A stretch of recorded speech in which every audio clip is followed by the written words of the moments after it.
Ako po si Apple Flores, ang owner po ng Pungko Pungko Avenue dito sa Malate, Manila. Pungko Pungko, actually, meaning nun is to sit or nakaupo kasi it's a Cebuano term na ibig sabihin nakaupo sa bangko, ganon, sa daan.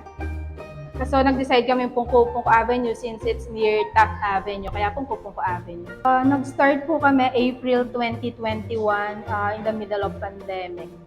Kasi during pandemic, parang all of us were struggling, 'di ba? So, tapos yung food, nakita namin na parang may advantage na parang kaya naming i-level up, parang kaya naming maging magkaroon ng income na additional income. So, nag-decide kami na mag-food business, lalo na nung nakita namin na naging vacant yung pwesto dito sa baba ng building namin.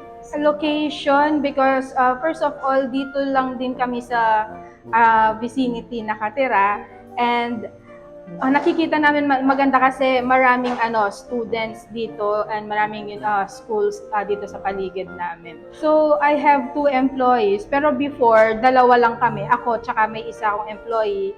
Ngayon, parang 3 na kami dito. And ito pa lang yung branch namin so far.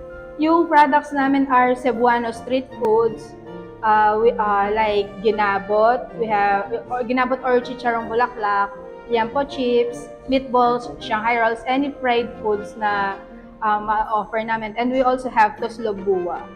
Everyone, try the Cebuano street food here at Pungko Pungko Avenue.